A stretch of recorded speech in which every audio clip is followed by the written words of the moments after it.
50대 이후에 근육이 많이 빠졌다면 이것을 드시면 됩니다. 요새 들어 몸이 예전 같지 않다고 느끼시는 분들 계신가요? 만약 그런 분들이 계신다면 몸에 단백질이 부족한 것을 의심해 볼 수도 있습니다. 나이가 들면서 왜 단백질 섭취가 중요한지, 그리고 그에 따른 여러 가지 사실들을 알아보려고 하는데요. 나이 들수록 단백질이 더 중요하다는 말을 들어보신 분들도 많이 있을 거예요. 우리 몸의 필수 영양소라는 단백질, 이 단백질 섭취가 중요한 이유 5가지를 알려드릴게요. 첫 번째는 근감소증 예방입니다. 나이가 들면 근육량이 자연스럽게 줄어들게 되는데요. 이를 근감소증이라고 합니다. 근감소증은 근육이 빠르게 줄어드는 질환으로 단백질은 근육을 구성하는 주요 성분인데요. 단백질을 충분히 섭취하지 않으면 근육량이 급격히 줄어들게 되고, 이렇게 되면 근력도 같이 약화되며 근감소증을 유발할 수 있습니다. 단백질이 부족하게 되면 그 진행이 훨씬 더 빨라질 수 있는데요. 근육이 줄어들게 되면 일상생활을 하기 어려워지고, 이렇게 되면 근육이 더 감소하게 되는 악순환이 생길 수 있습니다. 단백질 섭취와 운동을 병행하는 게 가장 좋겠죠? 단백질이 중요한 이유 2번째는 면역력 증가입니다. 단백질과 면역력이 연관이 있다고 하시며 의아해 하시는 분들이 있으시죠? 단백질은 우리 몸속의 세포 그리고 장기뿐만 아니라 수많은 호르몬을 구성하는 중요 요소입니다. 또 단백질은 면역 시스템에서 중요한 역할을 하는 항체와 효소를 생성하는데 백혈구라고 많이 들어보셨죠? 이 백혈구는 감염을 인식하고 싸우는 주요 면역 세포인데요. 이 백혈구가 주로 단백질을 사용하여 병원균을 인식하고 항체를 만들어 병원균을 물리치는데 중요한 역할을 합니다. 또한 우리 몸의 중요한 면역 세포도 감염에 대응할 때 단백질을 사용하여 신호를 보내고 병원균을 파괴하는 작용을 합니다. 나이가 들면서 면역 시스템이 약해지기 쉬운데, 그럴수록 단백질을 충분히 섭취하면 면역력을 높일 수 있습니다. 단백질 섭취가 중요한 이유 3번째는 심혈관계 질환 예방입니다. 단백질은 심혈관 건강에도 영향을 주는데요. 특히 식물성 단백질이 도움을 줍니다. 예를 들자면 콩류와 견과류 등은 나쁜 콜레스테롤인 LDL의 수치를 낮추고 심혈관계 질환의 위험을 줄이는데 도움이 됩니다. 특히 노년층에서 단백질 섭취는 고혈압, 동맥경화증, 심장병 등을 예방하는 데 중요한 역할을 합니다. 4번째는 피부의 탄력 저하를 예방합니다. 피부의 주 성분 중 하나인 콜라겐은 단백질로 이루어져 있는데요. 나이가 들면 콜라겐이 자연스럽게 감소하게 되는데, 이로 인해 피부 탄력이 떨어지고 주름이 생깁니다. 이때 단백질을 충분히 섭취하면 피부 건강에도 좋은 영향을 주는데요. 단백질 공급은 피부 재생을 촉진시켜 피부 건강을 유지하는 데 도움을 줍니다. 5번째는 골다공증 예방입니다. 나이 드신 여성분들은 특히 더 주목해주세요. 질병관리청의 보도자료에 따르면 대한민국 50세 이상의 골다공증 유병률은 22.5%로 약 5명 중 1명은 골다공증이 있는데요. 골다공증은 조용한 뼈 도둑이라고 불릴 정도로 초기 증상이 뚜렷하게 보이지 않지만, 골다공증이 한 번 생기면 이로 인한 고관절, 척추, 손목 등의 골절이 생기기 쉽고, 이로 인해 합병증 위험 또한 증가하는데요. 이 골다공증을 예방하는 데 중요한 요소가 바로 단백질입니다. 단백질은 뼈를 구성하는 중요한 요소 중 하나인데요. 뼈의 건강을 유지하는 데 필요한 칼슘과 함께 단백질은 뼈의 구조를 안정화시키고 골밀도를 높여서 골다공증을 예방하는 데 중요한 역할을 합니다. 한마디로 노년층에서 우리가 흔히 알고 있는 칼슘과 비타민 D와 함께 단백질 섭취를 증가시키면 뼈가 약해지는 것을 방지할 수 있습니다. 이렇게 중요한 우리 몸속의 단백질이 혹시 부족하게 된다면 무슨 일이 일어날까요? 단백질이 부족하면 여러 가지 신체 기능에 문제가 생기는데요. 첫 번째는 인지기능 저하와 치매입니다. 단백질 부족이 치매를 유발한다니 놀라셨나요? 연구에 따르면 단백질이 뇌 건강을 유지하는 데 아주 중요한 역할을 합니다. 특히 기억력에 많은 영향을 주는데요. 단백질은 뇌에서 신경 전달 물질을 만들고 뇌세포의 구조를 유지하는 데 도움을 줍니다. 특히 학습과 기억력에 영향을 주는 시냅스에서 발생하는 신경 전달 물질의 방출과 수용체 활성화는 대부분 단백질에 의해 조절되는데, 예를 들어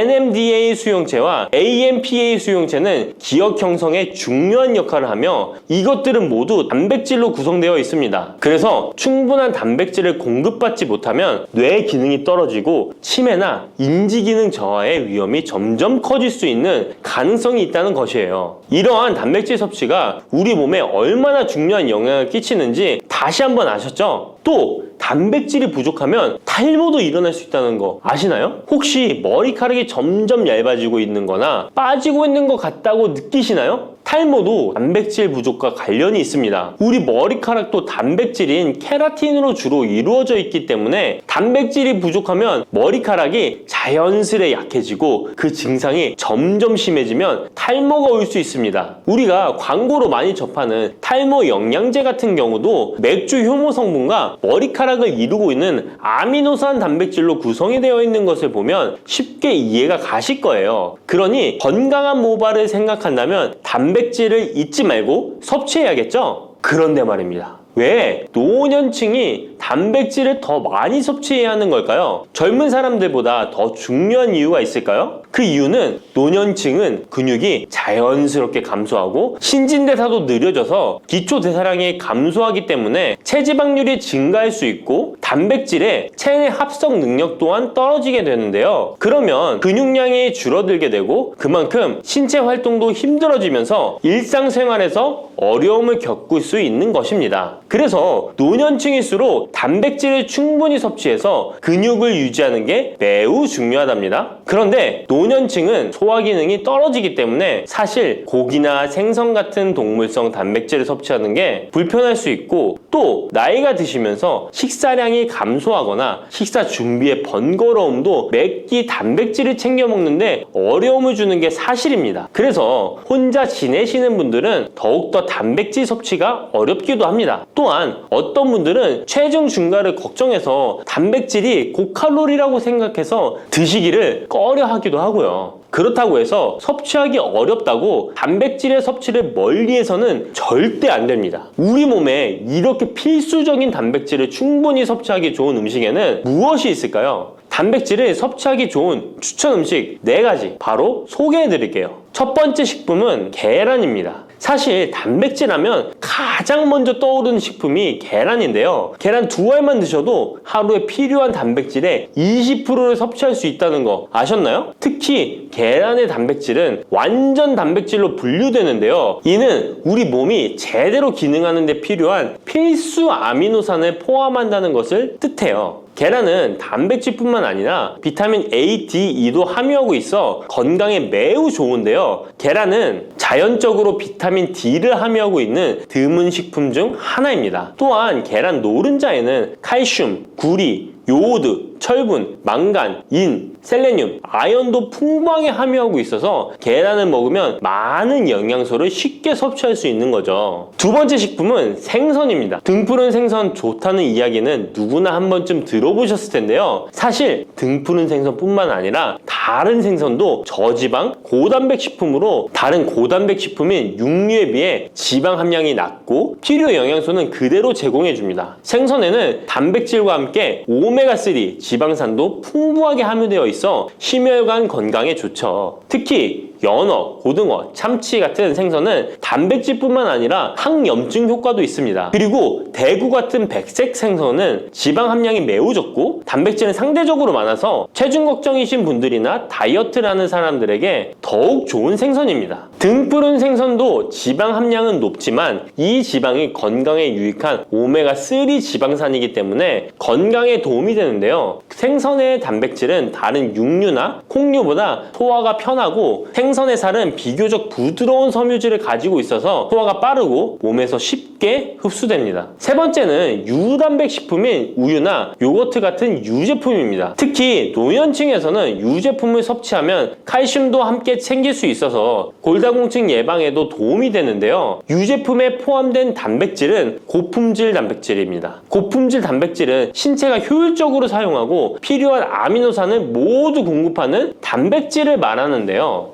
유제품에 포함된 주요 단백질은 카제인과 웨이로 두 가지 모두 필수 아미노산을 풍부하게 포함하고 있습니다. 웨이 단백질은 소화가 쉽기 때문에 운동 직후 우유를 섭취하시면 근육에 아미노산을 빠르게 공급할 수 있고, 카제인은 천천히 흡수되어 장시간 동안 일정한 수준의 아미노산을 제공해 근육 손실을 방지하는 데 도움을 줍니다. 하지만 우유를 먹으면 속이 불편하신 분들도 계시죠? 많은 사람들이 유제품을 섭취할 때 소화 불편을 겪을 수 있는데, 특히 락토스 불내증, 즉 유당 불내증이 있는 경우입니다. 그러나 요즘에는 이런 분들을 위한 락토스를 제거한 락토프리 우유나 치즈, 요구르트 등은 락토스가 거의 없거나 적은 제품들이 많이 나와 있는데요. 락토스 불내증이 있는 사람도 이런 유제품은 문제없이 섭취할 수 있습니다. 소화가 어려우신 분들은 참고하셔야겠죠? 네 번째는 콩류입니다. 콩류 또한 식물성 단백질로 유명하죠. 콩류는 식물성 단백질을 제공하는 대표적인 식품인데요. 두부나 두유 같은 식품으로도 쉽게 섭취할 수 있고요. 콩류와 같은 식물성 단백질은 고기나 유제품과 같은 동물성 단백질에 비해 지방 함량이 낮고 콜레스테롤이 없는 특징을 가지고 있습니다. 특히 콩, 렌틸콩, 병아리콩, 검정콩 등 다양한 종류의 콩류는 필수 아미노산을 풍부하게 포함하고 있어 신체가 필요로 하는 단백질을 고루 제공하는데요. 특히 고기나 생선 같은 동물성 단백질이 소화가 어려우신 분들에게는 두부나 비지찌개 같은 소화가 잘 되면서도 단백질도 섭취할 수 있는 콩류가 좋은 단백질 식품입니다. 이렇게 몸에 필수적인 단백질, 음식만으로 충분히 섭취되면 좋겠지만 그게 어려운 경우도 있을 텐데요. 이때 단백질 보충제도 좋은 선택이 될 수 있습니다. 운동 후에 빠르게 단백질을 보충하고 싶을 때나 식사를 통해 충분한 단백질을 섭취하기 어려운 경우 보충제가 유용한데요. 마트에서 쉽게 찾을 수 있는 단백질 파우더나 고단백 프로틴바를 이용하면 간편하게 단백질을 보충할 수 있습니다. 하지만 이렇게 간편하게 섭취할 수 있는 제품들 몸에 좋다고 많이 섭취하면 좋을까요? 과량 섭취할 때도 큰 문제가 될 수 있습니다. 한 번에 과도한 단백질은 신장에 부담을 줄 수 있고 또 체내에서 불필요하게 지방으로 축적될 수 있습니다. 단백질의 하루 권장 섭취량은 성인 기준 몸무게 1kg당 약 1g인데요. 하루 권장 섭취량을 꼭 지키는 게 중요하죠. 한마디로 보충제는 식사로 부족한 부분을 보충하는 역할만 하도록 하고 식사로 골고루 단백질을 섭취하는 게 가장 이상적입니다. 마지막으로 단백질 섭취 시 간단한 팁을 알려드리겠습니다. 매 끼니마다 조금씩 단백질을 나눠서 섭취하는 게 단백질 흡수에는 효과적인 거 아셨나요? 단백질은 탄수화물과 지방과 다르게 잉여 단백질이 몸에 저장되지 않는데요. 그 때문에 한 번에 과량으로 섭취하면 소화가 어려워지거나 신장에 부담만 줄 수 있고, 단백질은 필요 이상의 단백질은 배출되기 때문에 번거롭더라도 매일 조금씩 몇 끼마다 꾸준히 섭취하는 게 중요합니다. 고기 좋아하시는 분, 채소를 더 선호하시는 분, 이제는 다 같은 단백질이라고 생각하지 마시고 동물성 단백질과 식물성 단백질을 골고루 섭취해야 하는데, 동물성 단백질은 식물성 단백질에는 부족한 아미노산이 풍부하고 식물성 단백질은 동물성 단백질에 비해 지방이 적고 섬유질도 같이 섭취할 수 있습니다. 우리가 평상시에 먹는 한식은 사실 단백질 섭취에 아주 좋은데요. 식탁에 단백질이 풍부한 계란, 생선, 두부, 콩들을 반찬으로 두어 개만 먹어도 쉽게 몇 끼마다 몸에 필요한 단백질을 섭취할 수 있습니다. 이제부터 잊지 마시고 단백질이 풍부한 반찬 꼭 드셔주세요.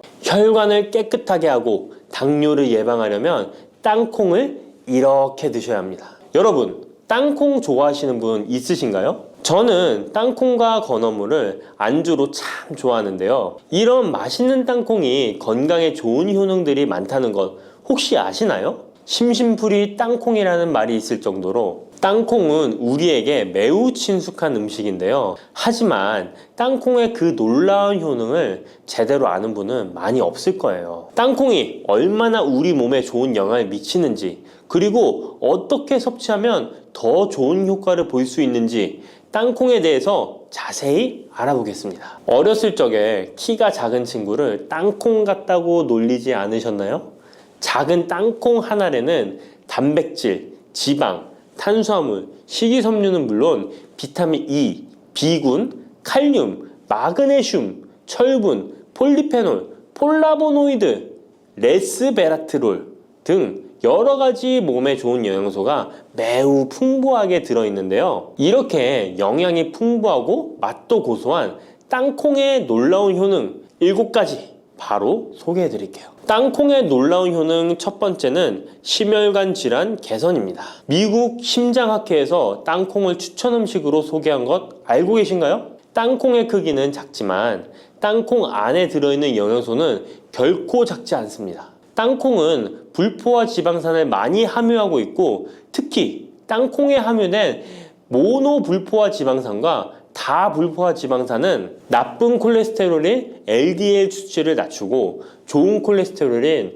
HDL을 높이는 데 도움이 됩니다. 또한 땅콩에 함유된 단일 불포화 지방산은 혈중 콜레스테롤 수치를 낮추는 데 도움을 주는데요. 혈중 콜레스테롤이 낮아져 심장 건강을 지키는데 매우 좋은 작용을 하는 것이죠. 또한 땅콩은 불포화 지방산이 풍부하고 비타민 E가 풍부하게 들어있어 심혈관 건강에 도움을 주고 혈관을 보호하며 혈액순환과 동맥경화증을 예방하고 심장 질환의 위험을 줄여줍니다. 또한 땅콩은 마그네슘, 칼륨, 식이섬유와 같은 심혈관 건강에 중요한 영양소를 함유하고 있어 혈압을 조절하고 혈관을 건강하게 유지하는 데 도움을 준다는 것 꼭 기억해 주세요. 땅콩의 놀라운 효능 두 번째는 뇌 건강에 도움을 주는 것입니다. 땅콩에는 레시틴과 비타민 E가 들어있는데요.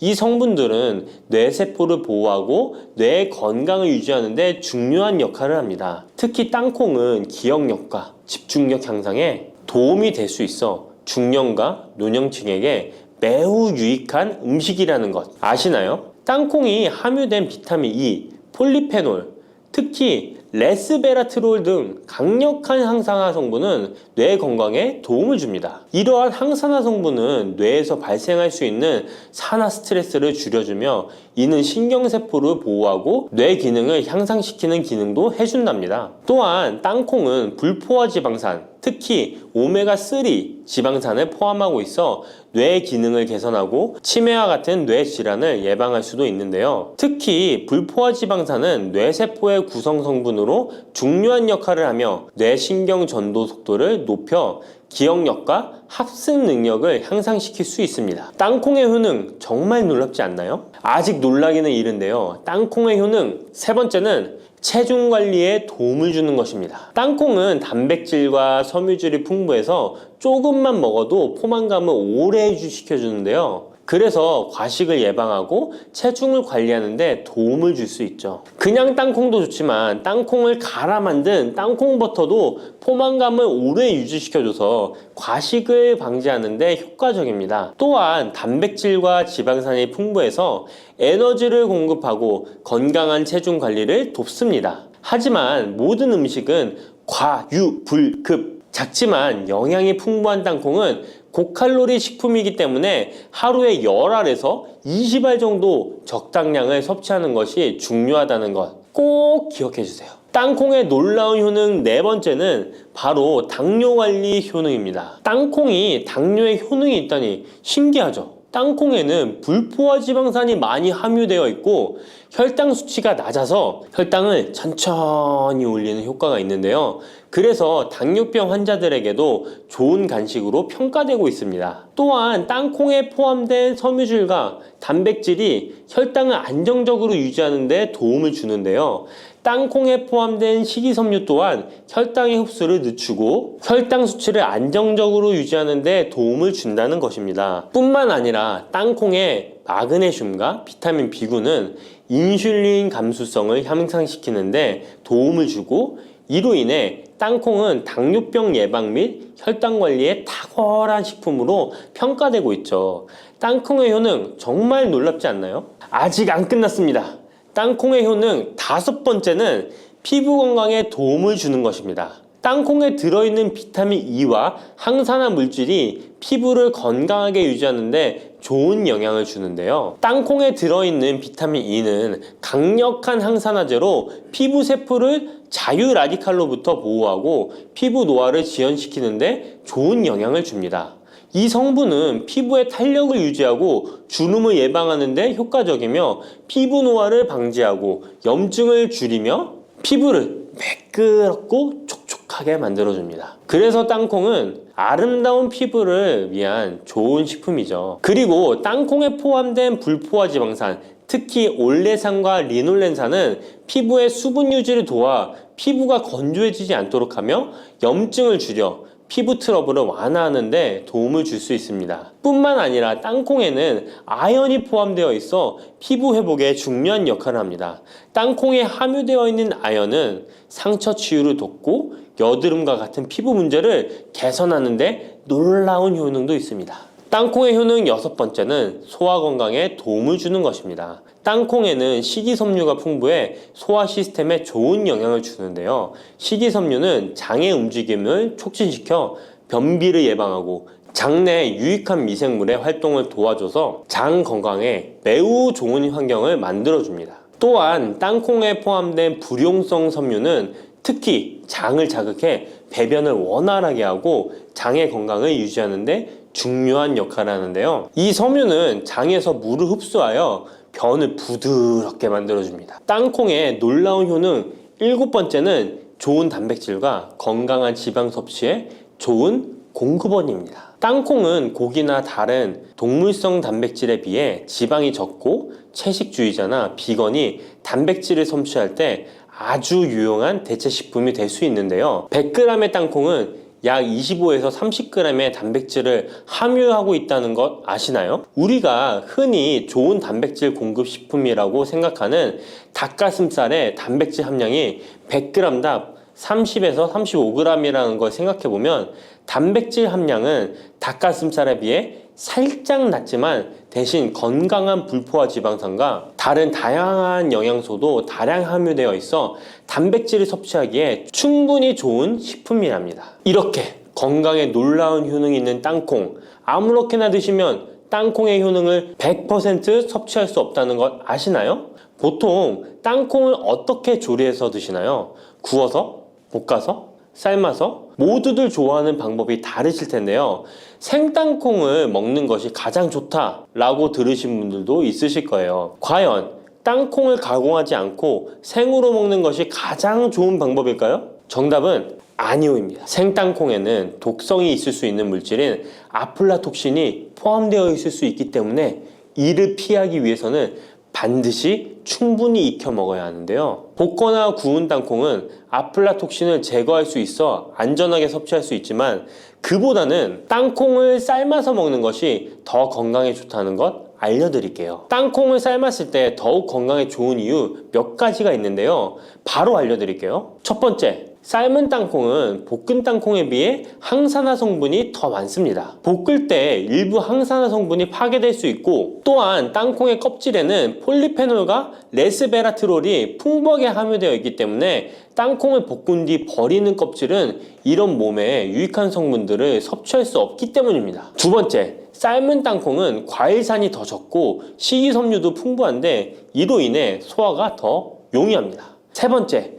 삶은 땅콩은 아크릴아마이드라는 발암물질이 덜 생성됩니다. 아크릴아마이드는 고온에서 볶을 때 발생할 수 있는데 삶은 과정에서는 이 유해물질이 생성되지 않습니다. 이제는 건강을 위해 삶아 드셔야 한다는 것 아셨죠? 하지만 땅콩을 섭취하시기 번거롭거나 조금 더 쉽게 섭취하고 싶은 분들도 있으실 텐데요. 이런 분들은 땅콩 버터를 드시면 됩니다. 땅콩 버터는 땅콩에 버터를 넣은 거 아니야? 라고 생각하시는 분도 있으시죠? 그것은 아니고 땅콩을 계속해서 갈게 되면 크림과 같은 형태로 변하게 되는데 이게 마치 버터처럼 부드러워 땅콩버터라고 부르는 것입니다. 땅콩버터는 땅콩의 영양소를 그대로 담고 있어 섭취할 때 매우 편리한데요. 다만 가공된 버터에는 설탕이나 염분이 추가될 수 있기 때문에 첨가물이 없는 순수한 땅콩버터를 선택하는 게 좋겠죠? 땅콩버터는 샐러드 드레싱에 넣거나 통밀빵에 발라 먹으면 더욱 맛있고 건강하게 섭취할 수 있습니다. 맛도 좋고 건강에도 좋은 땅콩, 이렇게 좋은 땅콩도 섭취하실 때 몇 가지 주의할 점이 있다는 것 알고 계신가요? 땅콩을 섭취할 때 주의할 점들 알려드릴게요. 땅콩 섭취 시 유의할 점 첫 번째는 알레르기입니다. 땅콩 알레르기 있는 분은 절대 땅콩을 드시면 안 되는데요. 땅콩은 알레르기를 일으킬 수 있는 대표적인 식품이기 때문에 본인이 알레르기가 있는 걸 인지하시는 분이라면 절대 피하셔야 합니다. 땅콩 알레르기는 가벼우면 목, 혀의 가려움이나 발진 등이 일어날 수 있는데요. 만약 알레르기 증상의 정도가 심하다면 호흡곤란, 혈압저하, 아나필락시스 등 매우 심각한 반응을 일으킬 수 있으므로 알레르기 반응이 있다면 즉시 땅콩 섭취를 중단하시고 의사와 상담받는 것이 필요합니다. 또한 땅콩이 들어간 음식이 아니어도 전에 같은 조리기구를 사용해서 만든 요리도 땅콩의 성분이 남아있을 수 있어 알레르기가 있는 사람에게는 위험할 수가 있는데요. 알레르기가 있는 분은 꼭 땅콩이 들어갈 수 없는 환경에서 조리가 된 건지 확인하는 게 중요합니다. 땅콩을 섭취할 때 유의사항 두 번째는 과다 섭취입니다. 고소한 땅콩은 손으로 집어먹기도 쉬워서 한 번 먹기 시작하면 하나, 둘 계속 입으로 들어가게 되는데요. 하지만 이렇게 계속 먹다간 아무도 모르는 사이에 체중이 증가할 수 있습니다. 땅콩은 고칼로리 식품이기 때문인데요. 하루 권장 섭취량은 약 10알에서 20알 정도 넘기지 않도록 주의하시고 적당량을 섭취하는 것이 중요합니다. 세 번째, 땅콩 섭취 시 주의할 점은 염분과 설탕이 추가된 가공식품을 피하는 것입니다. 땅콩이 몸에 좋다고 해서 시중에 판매되는 땅콩 버터나 땅콩 과자까지 좋은 것은 아닌데요. 땅콩의 겉면 위에 염분이나 설탕이 많이 포함된 제품들이 있습니다. 이러한 제품을 자주 섭취하면 혈압 상승이나 당뇨 유발 등의 문제가 발생할 수 있으므로 첨가물이 적은 제품을 선택하는 것이 좋습니다. 또한 땅콩 버터를 섭취할 때도 뒤에 성분표를 꼭 확인하셔야 하는데요. 맛으로 먹는 거라면 상관없지만 건강을 위해서 땅콩 버터를 섭취하시는 것이라면 100% 땅콩으로만 만들어진 제품인지 살펴보시고 구매해야 합니다. 땅콩 섭취 시 유의할 점 네 번째는 보관이 잘 된 땅콩을 섭취해야 하는 것입니다. 땅콩이 건조된 식품이라고 생각해서 실온에 대충 보관해 놓진 않으셨나요? 땅콩은 고지방 식품으로 지방산이 많이 포함되어 있기 때문에 산패가 될 수 있는데요. 산패된 지방산은 인체에 유해한 물질인 과산화지질을 생성할 수 있으며 이는 세포와 조직에 손상을 일으킬 수 있습니다. 땅콩이 보관 상태가 부적절해지면 곰팡이가 자주 발생하는데 이 곰팡이는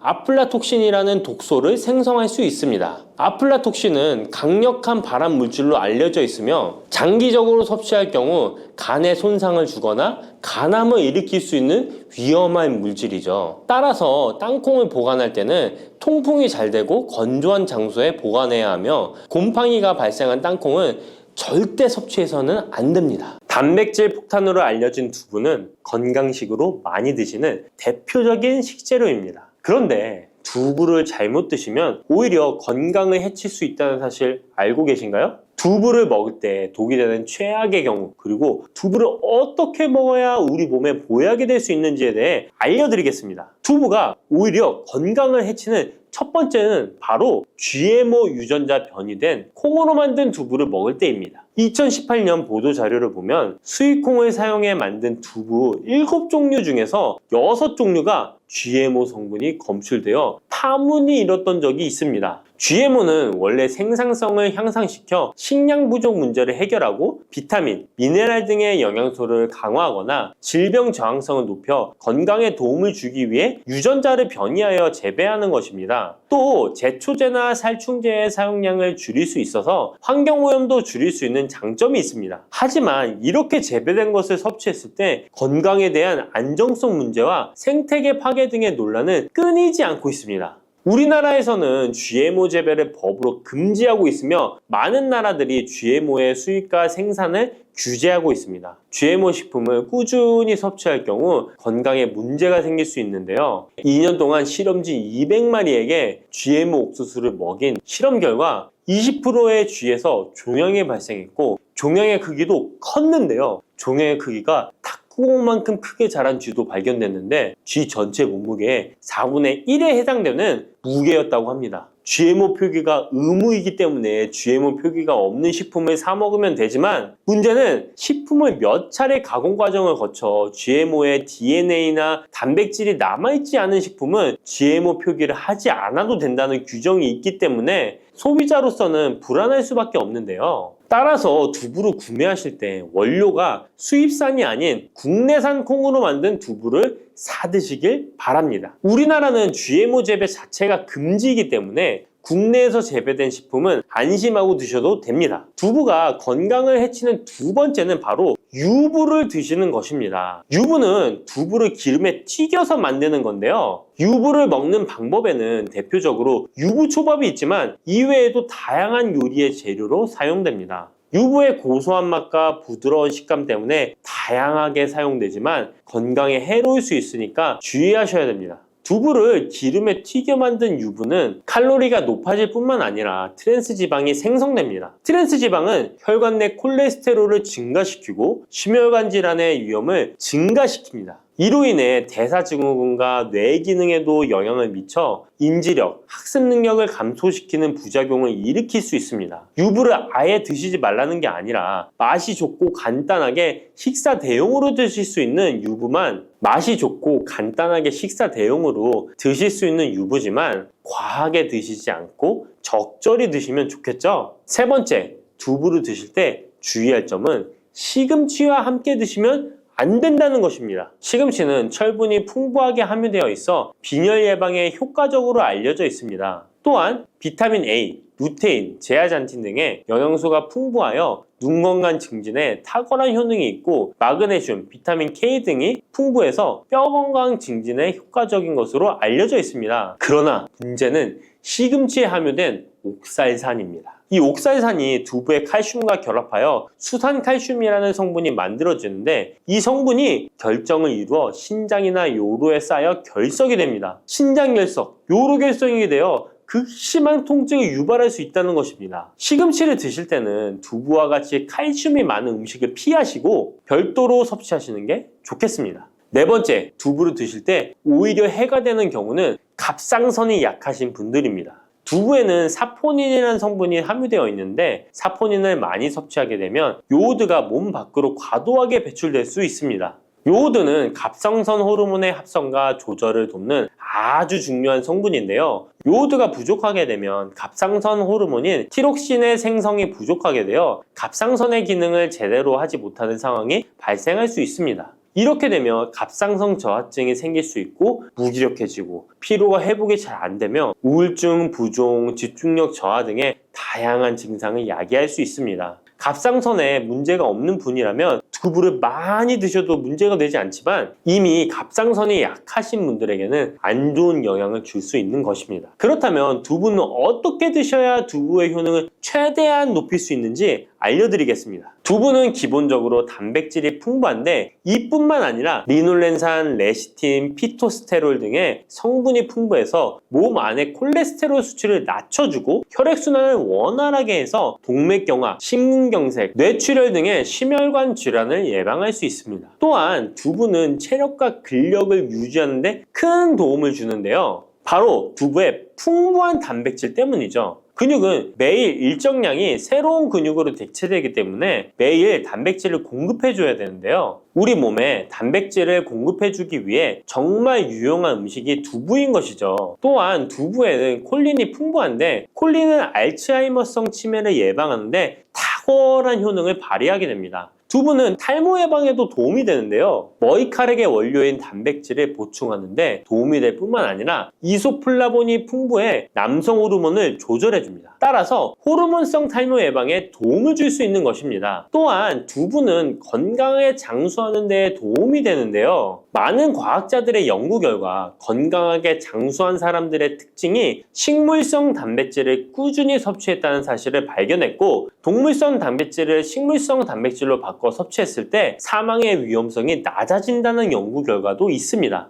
이러한 효능이 극대화가 되려면 소화 흡수가 잘 되어야겠죠. 두부 중 소화 흡수가 가장 잘 되는 것이 바로 순두부입니다. 순두부는 일반 두부와 마찬가지로 비질을 분리한 콩물에 응고력이 약한 응고제를 넣어 만든 것인데요. 그렇기에 훨씬 부드럽고 소화 흡수가 잘 되는 형태가 되는 것입니다. 하지만 단점은 일반 두부보다 단백질, 섬유질 등의 영양 성분의 함량이 떨어지는데요. 이런 단점을 보완하기 위해 계란과 함께 드시면 좋은 대안이 될 수 있어요. 순두부찌개에 계란이 들어가 있는 것이 맛뿐만 아니라 영양적으로도 찰떡궁합인 것이죠. 순두부와는 식감이 완전히 다른 쫄깃한 두부면이 요즘 인기가 높아지고 있는데요. 밀가루를 대체할 수 있는 다이어트 식품으로 많이 알려지고 있습니다. 다양한 면 요리에 사용되는데 단순히 두부를 면 모양으로 만든 것이 아니라 일반 두부보다 단백질의 함량이 2배 정도 높아서 건강에 더욱 좋은 식품입니다. 두부에서 수분을 빼고 응축시켜 만들기 때문에 같은 무게당 영양 성분의 함량이 높아지는 것입니다.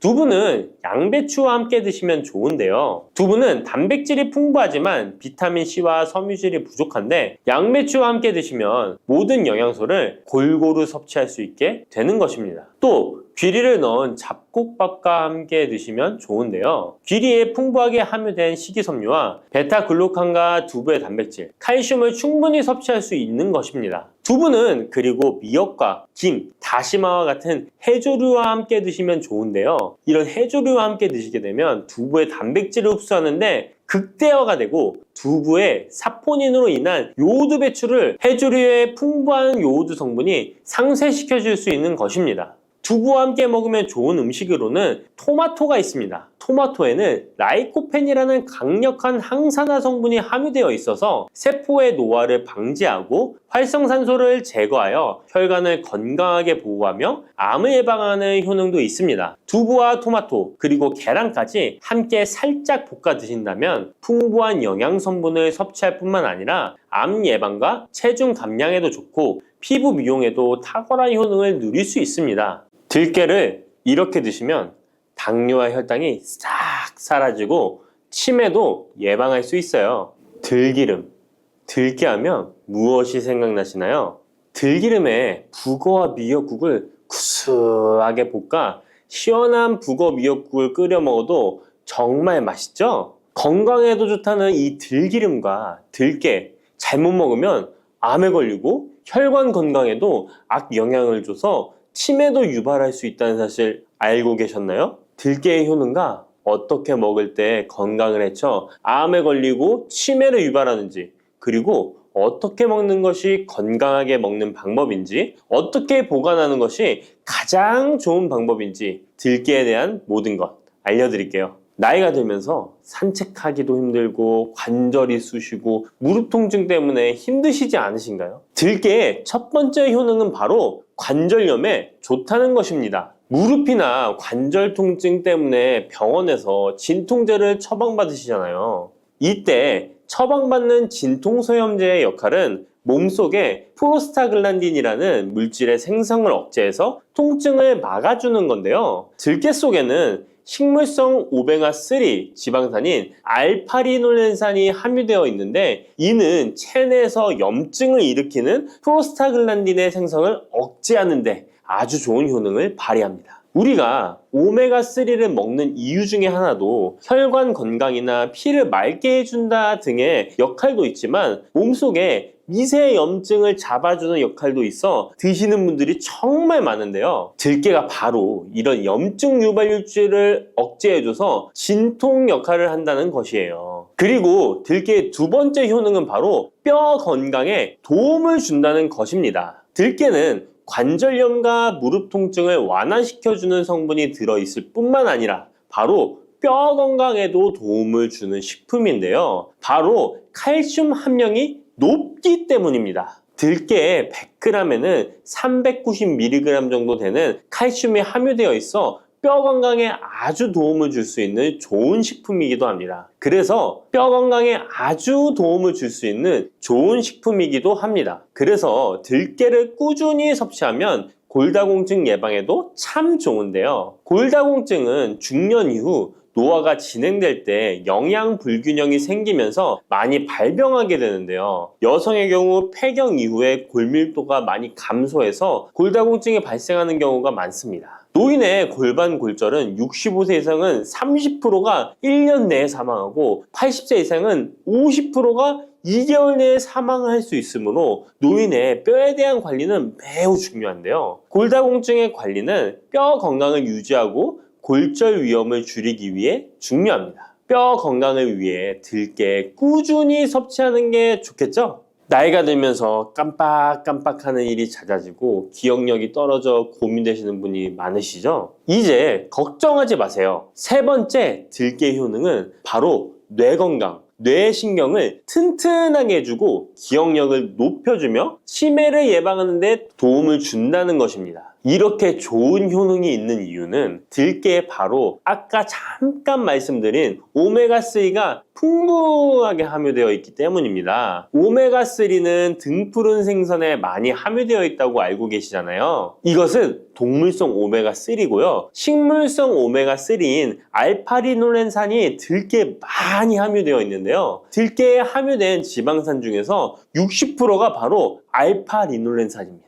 이 알파리놀렌산은 뇌신경 보호에 탁월한 효과가 있는데요. 어떻게 뇌신경을 보호하느냐? 뇌신경에 염증을 일으켜 망가뜨리는 사이토카인이라는 물질이 있는데요. 이런 사이토카인 물질의 분비를 감소시키고요. 또 알츠하이머 치매 환자의 뇌에 많이 발견되는 비정상적인 단백질인 베타 아밀로이드도 바로 이 알파리놀렌산이 감소시키기 때문입니다. 참치에 많이 함유되어 있다는 DHA 들어보셨죠? DHA가 바로 대표적인 뇌기능 강화 물질인데요. 이 DHA가 기억을 높이는 데 도움을 주고 학습 능력 또한 좋게 하는데요. 이 DH는 체내에 합성되지 않아 식품으로 섭취를 해야 합니다. 들깨에 함유된 알파리놀렌산이 흡수될 때 바로 이 DHA로 전환이 됩니다. 어린이 전용 오메가3 같은 경우도 성인보다는 EPA보다 DHA 함유량이 높은 영양제도 많죠? 들깨가 뇌신경, 뇌 건강에 좋은 이유가 바로 이겁니다. 네 번째 들깨의 효능은 심장을 건강하게 하고 뇌혈관의 노화를 막아주는데 도움을 준다는 것입니다. 알파리놀렌산이 체내에 흡수될 때 DHA로 변환된다고 했잖아요. 그뿐 아니라 바로 EPA로도 변환이 되는데요. 이 EPA가 어떤 역할을 하냐면 바로 혈소판 응집을 억제해 혈관에 혈전이 생기는 것을 방지하는 효능이 있습니다. 그리고 혈관을 튼튼하게 하는 효능과 혈액의 중성지방과 나쁜 콜레스테롤인 LDL을 낮추고 좋은 콜레스테롤인 HDL을 높여주는 역할도 합니다. 미국의 심장협회에서는 허혈성 뇌졸중, 심장마비로 인한 돌연사, 관상동맥 질환 등의 위험을 감소시키기 위해 매주 1에서 2회 이상 오메가3 지방산이 풍부한 등푸른 생선을 섭취하는 것이 도움을 준다고 발표했습니다. 그런데 이 오메가3 지방산의 함량을 살펴보면 100g당 오메가3 지방산의 함량이 연어에는 11.5g, 고등어에는 9.9g, 들깨에는 무려 63.1g이나 함유되어 있습니다. 정말 많이 함유되어 있죠? 들깨에는 연어에 비해 5배 이상 들어있다는 것입니다. 들깨를 꾸준히 드셔서 혈관도 건강하게, 심장도 튼튼하게 유지하시기 바랍니다. 다섯 번째 들깨의 효능은 바로 변비에 좋다는 것입니다. 들깨의 껍질에는 식이섬유가 풍부한데요. 들깨 100g에는 18g 정도로 풍부한 식이섬유가 함유되어 있습니다. 이 식이섬유는 장내에서 수분을 흡수하게 되는데요. 수분을 흡수하여 대변을 무르게 하고 장 운동도 촉진하여 변비를 예방하는 데 도움을 주는 것입니다. 또한 불포화 지방산이 풍부한데요. 들깨에 함유된 리놀렌산이 대장의 염증을 억제해주고 변비로 인해 발생할 수 있는 대장질환 또한 예방하는 데 도움을 줄 수 있습니다. 여섯 번째 들깨의 효능은 바로 췌장을 건강하게 하는데 도움을 준다는 것입니다. 들깨에 풍부하게 함유된 루테올린이라는 성분이 있는데요. 이 성분이 몸 안에서 인슐린에 대한 반응도를 높이는 기능을 합니다. 이게 무슨 말이냐면 췌장에서 인슐린을 조금만 분비하게 돼도 몸 안에서 이 인슐린이 작용을 잘해서 혈당이 급격히 올라가는 것을 막아주고, 이렇게 되면 췌장에서 인슐린 분비를 줄일 수 있겠죠. 이렇게 췌장의 부담을 많이 덜어줄 수 있다는 것입니다. 루테올린을 통한 인슐린 반응도가 높아지면 당뇨도 예방할 수 있고 혈당 조절에도 많은 도움을 받을 수 있는 것입니다. 7번째 들깨의 효능은 알레르기성 질환을 예방하는데 도움을 주는 것입니다. 들깨에 오메가3 지방산이 많이 함유되어 있다고 했잖아요. 이 오메가3 지방산이 염증을 억제하고 면역력을 강화시키는 효과가 있어서 알레르기 증상을 예방하고 완화시키는데 도움을 줄 수 있는 것입니다. 그리고 또 비타민 E가 풍부하게 함유되어 있는데요. 비타민 E는 항산화 작용에 뛰어나고 알레르기 반응을 일으키는 물질인 히스타민의 분비를 억제하는 효과가 있습니다. 알레르기에 처방받는 항히스타민제와 비슷한 기전이라고도 어찌 보면 볼 수 있겠죠. 8번째 들깨의 효능은 빈혈에 좋다는 것입니다. 들깨 100g에는 철분이 약 14mg 정도로 함유되어 있는데요. 이는 시금치의 약 2배에 해당됩니다. 시금치보다도 철분 함량이 높아 빈혈에 도움을 줄 수 있는 것이고, 그뿐만 아니라 들깨에 함유된 비타민 B1, 2는 조혈작용을 도와주는데요. 조혈작용이란 혈액 속의 혈구를 만들어내는 과정을 말합니다. 빈혈이 있는 분들이 들깨를 꾸준히 드신다면 빈혈을 개선하는데 많은 도움을 받을 수 있는 것이죠. 자, 그런데 이렇게 좋은 들깨도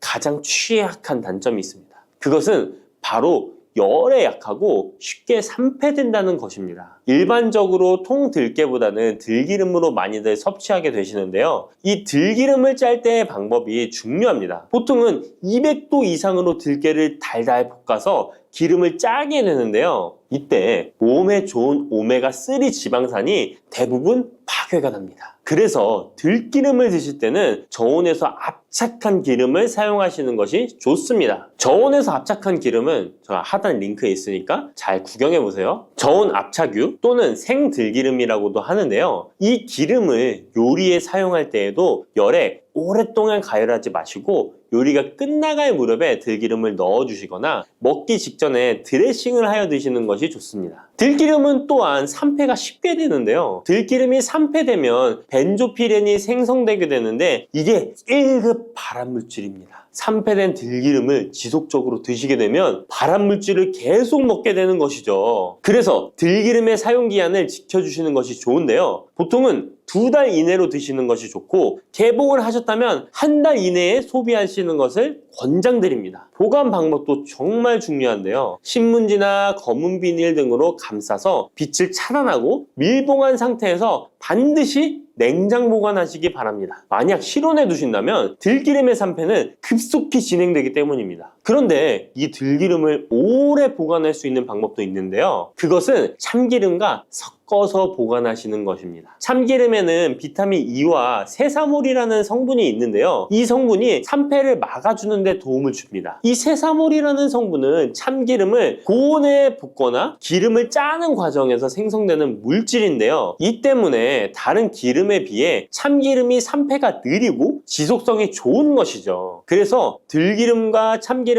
7:3 또는 8:2 정도로 섞어서 보관하시면 조금 더 오래 보관하실 수 있습니다. 그런데 들깨를 기름으로 드시게 되면 들깨 껍질을 섭취할 수 없는데요. 들깨 껍질에 몸에 좋은 식이섬유와 대표적인 항산화 물질인 폴리페놀 성분들을 다 버리게 되는 것입니다. 그래서 들깨를 제대로 드시려면 들기름보다도 통들깨 자체로 드시는 것이 좋습니다. 마트에 가면 통들깨보다도 들깨 가루를 많이 판매하시는데요. 들깨 가루는 산패가 빨리 되기 때문에 통들깨를 구매해 드시길 바랍니다. 통들깨를 구매하시면 그 안에 작은 돌이라든지 이물질이 들어있어 세척을 잘 해주셔야 되는데요. 세척하는 방법 알려드릴게요. 먼저 들깨를 물에 담가 씻어줍니다. 그리고 물 위에 뜨는 것만 채로 걷어 옮겨주시기 바랍니다. 그렇게 하면 바닥에 이물질만 남는데요. 이것을 버리고 또 물에 담가 씻어주고 물 위에 뜨는 것만 채로 걷어 옮겨주시면 됩니다. 이 같은 작업을 3번, 4번 반복해주면 되는데요. 이렇게 하면 통들깨를 깨끗하게 세척할 수 있습니다. 깨끗하게 세척한 통들깨는 자연 건조해 주셔도 되긴 하지만 시간이 오래 걸리니 팬에 담아 약한 불로 건조시켜 주시거나 쉬운 방법은 전자레인지를 이용하시면 됩니다. 전자레인지를 이용한 건조 방법 알려드릴게요. 세척한 통들깨를 접시에 담아 주시고요. 이렇게 해서 5분 정도 돌려주시고요. 상태를 확인해 줍니다. 아직 덜 건조되었을 거예요. 한 번에 오랜 시간 전자레인지에 돌리면 들깨가 탈 수 있으니까 이렇게 5분 정도씩 돌려가며 상태를 확인해 주면서 완전히 건조될 때까지 이 작업을 해주시면 됩니다. 완전히 건조된 통들깨는 그냥 스푼으로 떠서 드셔도 되고요. 먹을 만큼씩 믹서기에 갈아서 음식에 넣어 드셔도 되고 통들깨 자체로 음식에 넣어 드셔도 됩니다. 이렇게 하시면 들깨를 산패되지 않은 상태로 신선하고 건강하게 버리는 것 없이 드실 수 있습니다. 시래기 다들 좋아하시나요? 저는 된장국 중에 시래기를 넣은 시래기 된장국이 제일 맛있더라고요. 겨울철에 자주 먹는 음식 재료인 시래기는 예로부터 한국인의 밥상에 올라온 식재료라 매우 친숙하죠. 시래기는 주로 무청이나 배춧잎을 말려서 만든 것으로 과거 우리나라가 가난하던 시절 겨울철 채소로 밥상에 중요한 역할을 해왔을 뿐만 아니라 지금은 특유의 향과 식감으로 꾸준히 많은 사랑을 받고 있는데요. 시래기는 맛뿐만 아니라 몸에 좋은 성분까지 가득한 건강식품이라는 것 알고 계셨나요? 시래기의 놀라운 영양 성분과 효능 알려드릴게요. 첫 번째, 시래기의 효능은 바로 뼈 건강에 매우 좋다는 것입니다. 시래기와 뼈 건강 잘 연관지어지지 않는데요. 시래기에는 100g당 칼륨 함유량이 우유의 3배나 된다는 사실 놀랍지 않나요? 이렇게 시래기에는 칼슘이 풍부하게 들어있어서 뼈를 튼튼하게 유지하는 데 도움을 주는데요. 뼈 건강에 칼슘이 좋은 역할을 한다는 것은 다들 아시죠? 시래기는 칼슘뿐만 아니라 뼈 건강에 필수적인 비타민 D와 비타민 K도 함유되어 있어요. 비타민 D는 뼈의 칼슘 합성을 도와주고 비타민 K는 뼈의 형성과 유지에 중요한 역할을 해주는데요. 비타민 K는 오스테오칼신이라는 단백질의 생성을 촉진하여 뼈의 형성을 돕고 뼈의 분해를 억제하여 뼈 손실을 예방하는 효과가 있는 거죠. 그래서 시래기를 꾸준히 섭취하면 칼슘과 함께 다양한 미네랄들이 뼈에 좋은 영향을 미쳐 건강한 뼈를 유지하는 데 효과적입니다. 시래기를 잘 익혀서 먹으면 더 흡수율도 좋아지는데요. 이는 뼈 건강에 아주 중요한 부분이라고 할 수 있습니다. 특히 중년과 노년층에서는 뼈 밀도가 낮아져 골다공증이나 골절 위험이 높아지기 때문에 칼슘을 충분히 섭취하는 것이 중요합니다. 두 번째, 시래기는 장 건강에 좋은 영향을 미칩니다. 시래기는 식이섬유가 매우 풍부한 식품인 거 다들 아시죠? 시래기는 무청을 말린 것인데요. 그늘에 말리기만 했을 뿐인데 식이섬유가 무청의 4배 정도 된다는 사실 참 신기하죠? 시래기에 함유된 식이섬유는 장 내에서 물과 함께 팽창하여 변을 부드럽게 만들어주어 장 운동을 원활하게 도와주는데요. 이러한 작용은 장의 연동 운동을 촉진시키고 변비 예방에도 장 건강을 유지하는데 효과적입니다. 또한 시래기는 장내 유익한 세균에게 영양을 공급하는 역할도 하는데요. 장내 유익한 세균은 시래기의 식이섬유를 먹고 번식하며 또 장에 좋은 유익균들이 자랄 수 있는 환경을 만들어주고 이는 장내 세균의 다양성과 균형을 유지하는 데 도움을 줍니다. 유익균들이 장 건강에 중요한 역할을 하기에 시래기를 섭취함으로써 장의 환경을 개선할 수 있답니다. 이뿐만 아니라 시래기에는 항염증 작용을 하는 폴라보노이드와 폴리페놀 등의 식물 화합물이 함유되어 있는데요. 이러한 식물성 화합물은 체내의 염증을 억제하고 장내 염증을 감소시키는 데 도움을 줄 수 있습니다. 시래기는 장을 건강하게 유지하고 장에서 발생할 수 있는 다양한 질병을 예방하는 데 도움이 될 수 있죠. 장 건강을 생각한다면 이제부터 시래기 꼭 섭취해야겠죠. 시래기의 놀라운 효능 세 번째는 간 해독 능력입니다. 시래기에는 항산화 작용을 하는 비타민 C와 베타카로틴이 들어있어 간 건강에 매우 좋다는 것 알고 계셨나요? 비타민 C는 보통 과일에 많이 함유되어 있다고 생각하실 텐데요. 시래기에도 비타민 C가 풍부하게 함유되어 있습니다. 시래기에 함유되어 있는 비타민 C는 강력한 항산화 작용을 가지고 있어 체내에 유해한 자유 라디칼을 중화시키고, 특히 간은 우리 몸의 해독기관으로 해독작용을 잘하려면 항산화 물질이 필요한데, 시래기를 섭취하면 이 항산화 성분들이 간의 해독작용을 돕고 간 기능을 강화하는 데 효과를 볼 수 있습니다. 또한 시래기에는 미네랄인 칼륨과 마그네슘도 풍부하게 함유되어 있어 이러한 미네랄은 간 기능을 지원하고 체내 독소를 제거하는 데 도움을 줄 수 있습니다. 간은 알코올이나 지방, 환경적인 유해 물질을 처리하는 중요한 역할을 하기에 시래기를 자주 섭취하는 것이 간 건강에 큰 도움이 될 수 있다는 것 꼭 기억해 주세요. 네 번째 시래기의 효능은 바로 혈관 건강에 좋은 것입니다. 시래기에는 다양한 영양소가 들어있는데 특히 혈압을 안정시키는 데 도움을 줄 수 있는 칼륨이 많이 들어있습니다. 칼륨은 나트륨을 체외로 배출시키는 역할을 하여 혈압을 조절하는 데 도움을 주고, 또한 시래기에는 비타민 K도 포함되어 있는데요. 비타민 K는 혈액 응고를 조절하고 혈관을 건강하게 유지하는 데 중요한 역할을 합니다. 고혈압은 혈관 건강에 해로운 영향을 미칠 수 있으므로 칼륨이 풍부한 시래기를 섭취하면 혈압을 조절하여 혈관 건강을 유지할 수 있습니다. 국립농업과학원에서 시래기를 가지고 연구를 진행했는데요. 시래기를 5주 동안 꾸준하게 섭취한 실험쥐군들의 혈압이 일반 대조군 쥐들에 비해 혈압이 23% 유의미하게 감소했다는 결과입니다. 특히 혈압을 걱정하시는 노년분들은 시래기를 꾸준히 섭취하면 혈관 건강을 지키고 고혈압이나 동맥경화 같은 질병을 예방하는데 도움을 줄 수 있겠죠? 몸에 좋은 시래기, 이것 까먹으면 찰떡궁합인 거 아시나요?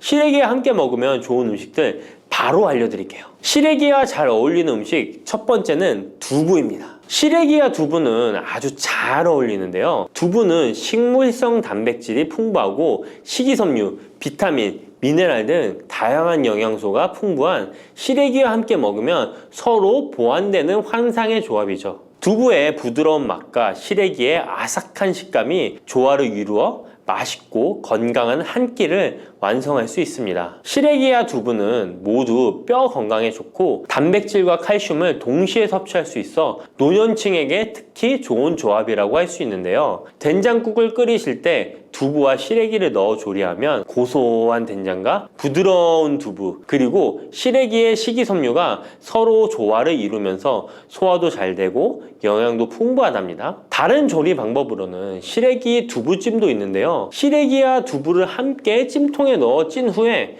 간장, 다진 마늘과 파, 참기름 등의 양념을 넣어 시래기에 잘 묻힌 뒤 양념된 시래기를 쪄둔 두부에 돌돌 말아주는 건데요. 이렇게 요리에 드시면 부드럽고 고소한 맛이 일품이랍니다. 두 번째, 시래기와 어울리는 환상의 궁합 음식은 바로 버섯입니다. 버섯은 저칼로리이면서도 식이섬유, 미네랄이 풍부한데요. 또한 항산화 물질도 많아 면역력 강화에 매우 좋고 다이어트와 건강에 좋은 음식이죠. 버섯에는 비타민 D가 풍부해 뼈 건강에 좋고 항암 효과도 있다고 알려져 있고, 버섯 또한 칼륨이 함유되어 있어 혈압을 조절하는 데 도움을 줍니다. 시래기와 버섯을 함께 조리하면 서로의 영양이 보완되고 잘 결합되어 더욱 건강한 요리를 만들 수 있습니다. 시래기와 버섯을 함께 넣고 찌개나 국을 만들면 시래기의 깊은 맛과 버섯의 향긋하고 고소한 맛이 어우러져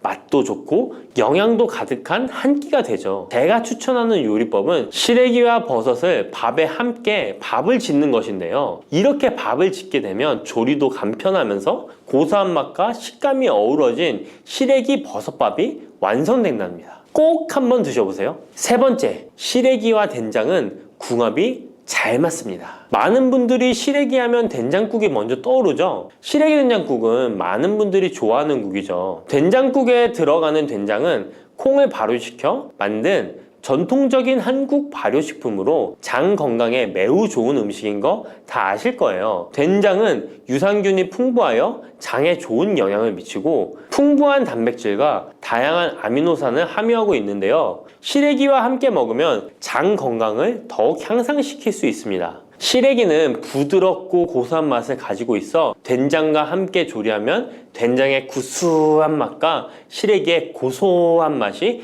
조화롭게 어우러지고 또 된장의 짭짤한 맛이 시래기의 은은한 맛을 잘 살려주어 된장찌개나 국에 시래기를 넣으면 깊고 풍부한 맛을 낼 수 있어요. 두 음식의 조합이 장 건강을 지켜줄 뿐만 아니라 맛있고 건강한 식사를 즐길 수 있게 해준답니다. 이렇게 몸에 좋은 시래기도 어떤 분들에게는 독이 될 수 있다는 것 아시나요? 몸에 유익한 영양 정보도 중요하지만 섭취 시 유의할 점도 꼭 아셔야죠. 시래기 섭취 시 주의해야 할 분들 바로 알려드릴게요. 시래기 드실 때 이런 분들 꼭 주의해야 합니다. 첫 번째는 신장이 약하신 분들입니다. 시래기에는 칼륨이 많기 때문에 몸에 유일한 작용을 하지만 한편으로는 신장이 약한 분들에게는 꼭 주의가 필요한데요. 시래기의 풍부한 칼륨은 신장 기능이 약한 사람들에게는 칼륨 섭취를 과도하게 하게 되어 문제가 될 수 있습니다. 칼륨은 신장에서 배출되기 때문에 신장 기능이 저하된 분들은 시래기를 과도하게 섭취하지 않도록 주의해야 해요. 특히 고혈압이나 신장 질환이 있는 분들은 전문가의 조언을 받고 섭취량을 조절하는 것이 좋습니다. 시래기 드실 때 주의해야 하는 분